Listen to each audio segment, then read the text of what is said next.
ರಾಜ್ಯ ಬಿಜೆಪಿಯಲ್ಲಿ ಮಹತ್ವದ ಬದಲಾವಣೆಯ ಗುಸುಗುಸು ಚರ್ಚೆ ಆಗ್ತಾ ಇದೆ. ಇದರ ವಿಚಾರ ಜೋರಾಗಿ ನಡೀತಾ ಇದೆ. ಸೊ ಹಂಗಾಗಿ ರಾಜ್ಯದಲ್ಲಿ ಬಿಜೆಪಿಯ ರಾಜ್ಯಾಧ್ಯಕ್ಷರು ಬದಲಾಗ್ತಾರಾ ಅನ್ನುವಂಥ ಪ್ರಶ್ನೆ ಮತ್ತೆ ಈಗ ಮುನ್ನೆಲೆಗೆ ಬರ್ತಾ ಇರುವಂಥದ್ದು. ಜೊತೆಗೆ ಕೇಂದ್ರ ಸಚಿವರು ರಾಜ್ಯಕ್ಕೆ ಭೇಟಿಯನ್ನು ಕೊಡ್ತಿದ್ದಾರಂತೆ ಅದೇ ವಿಚಾರವಾಗಿ. ಹಾಗಾದರೆ ಯಾವಾಗ ಬರ್ತಾರೆ, ಏನೆಲ್ಲ ಚರ್ಚೆ ಆಗಬಹುದು, ಯಾರು ಮುಂದಿನ ರಾಜ್ಯಾಧ್ಯಕ್ಷರು ಆಗ್ತಾರೆ ಬಿಜೆಪಿಯಲ್ಲಿ, ಅದರ ಒಂದು ವರದಿ ನಿಮ್ಮ ಮುಂದೆ.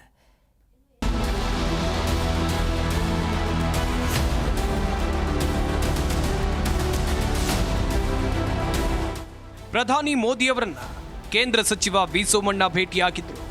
ಆ ಸಂದರ್ಭದಲ್ಲಿ ಕೆಲ ನಿಮಿಷ ಸೋಮಣ್ಣ ಅವರ ಹೆಗಲ ಮೇಲೆ ಕೈ ಹಾಕಿದ ಮೋದಿ ಸೋಮಣ್ಣ ಅವರ ಕಿವಿಯಲ್ಲಿ ಏನೋ ಪಿಸುಗುಟ್ಟಿದ್ದಾರೆ. ಈ ವಿಚಾರ ಈಗ ಬಿಜೆಪಿ ವಲಯದಲ್ಲಿ ದೊಡ್ಡ ಚರ್ಚೆಗೆ ಕಾರಣವಾಗಿದೆ.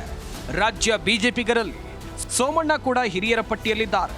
ಸಚಿವರಾಗಿ ಪಕ್ಷದಲ್ಲಿ ಸಂಘಟಕರಾಗಿಯೂ ಕೆಲಸ ಮಾಡಿದ ಅನುಭವ ಇದೆ. ಕೊಟ್ಟ ಜವಾಬ್ದಾರಿ ಶಿಸ್ತಿನಿಂದ ನಿರ್ವಹಿಸುವ ಇವರಿಗೆ ಕೇಂದ್ರ ನಾಯಕರ ಅಭಯ ಹಸ್ತ ಇದೆ. ಆದರೆ ಸೋಮಣ್ಣ ಮಾತ್ರ ಅಧ್ಯಕ್ಷ ಗಾದಿಗಾಗಿ ಕಸರತ್ತು ಮಾಡಲಿಲ್ಲ. ಇದರಿಂದ ಹೈಕಮಾಂಡ್ ಮೆಚ್ಚುಗೆಗೆ ಕಾರಣರಾಗಿದ್ದಾರಂತೆ.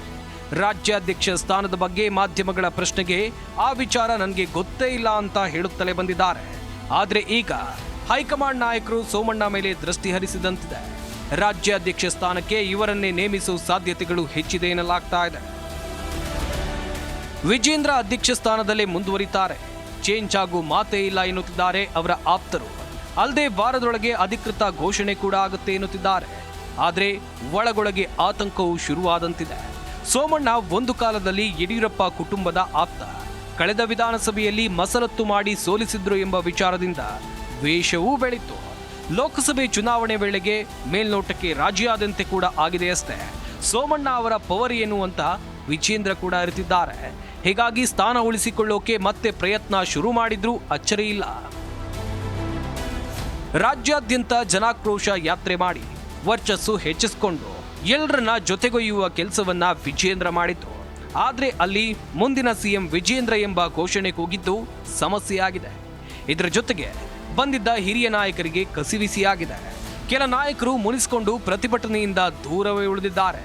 ಇದೆಲ್ಲದರ ನಡುವೆ ವಿಜೇಂದ್ರ ಸ್ಥಾನಕ್ಕೆ ಸೋಮಣ್ಣ ಎಂಬ ಸುದ್ದಿ ಕಮಲಕ್ಕನ ಮನೆಯಲ್ಲಿ ಪಿಸು ಮಾತಿನ ಚರ್ಚೆಯ ವಿಷಯವಾಗಿದೆ.